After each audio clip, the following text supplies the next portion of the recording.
അള്ളാഹു ഭൂമിയെ സൃഷ്ടിച്ചപ്പോൾ ഭൂമി കിടന്നിളകാൻ തുടങ്ങി. ഭൂമിയെ ഉറപ്പിച്ചു നിർത്താൻ അള്ളാഹു പർവ്വതങ്ങളെ പടച്ചു.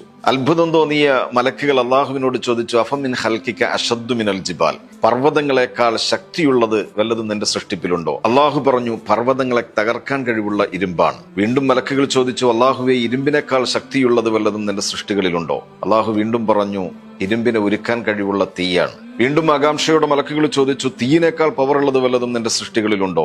അള്ളാഹുവിന്റെ മറുപടി, ഉണ്ട്, തീയിനെ അണയ്ക്കാൻ കഴിയുന്ന ജലമാണ്. വീണ്ടും മലക്കുകൾ ചോദിച്ചു, ജലമാണോ നിന്റെ സൃഷ്ടികളിൽ ഏറ്റവും പവർഫുൾ? അള്ളാഹു പറഞ്ഞു, അല്ല, ജലത്തിന്റെ ഗതി മാറ്റാൻ കഴിയുന്ന കാറ്റാണ്. അത്ഭുതത്തോടെ മലക്കുകൾ വീണ്ടും അള്ളാഹുവിനോട് ചോദിച്ചു, അള്ളാഹുവെ, ഭൂമിയെ ഉറപ്പിച്ചു നിർത്തുന്ന പർവ്വതങ്ങളെക്കാളും പർവ്വതത്തെ തകർക്കാൻ കഴിവുള്ള ഇരുമ്പിനേക്കാളും ഇരുമ്പിനെ ഉരുക്കാൻ കഴിയുന്ന തീയിനേക്കാളും തീയിനെ അണയ്ക്കാൻ കഴിയുന്ന ജലത്തെക്കാളും ജലത്തിന്റെ ഗതി മാറ്റാൻ കഴിയുന്ന കാറ്റിനേക്കാളും പവർഫുള്ളായത് എന്താണ്? അള്ളാഹുവിന്റെ മറുപടി, ഇബ്നു ആദം, മനുഷ്യനാണ്. ഇടത് കൈ അറിയാത്ത രീതിയിൽ വലത് കൈ കൊണ്ട് ദാനം ചെയ്യുന്ന മനുഷ്യനാണ് എന്റെ സൃഷ്ടികളിൽ ഏറ്റവും ശക്തനെന്ന് അള്ളാഹു മലക്കുകളോട് പറഞ്ഞെങ്കിൽ, ദാനം ശക്തി ക്ഷയിപ്പിക്കുകയല്ല, മറിച്ച് ശക്തി വർദ്ധിപ്പിക്കുകയാണ് ചെയ്യുന്നതെന്ന് പരിശുദ്ധ ഇസ്ലാം.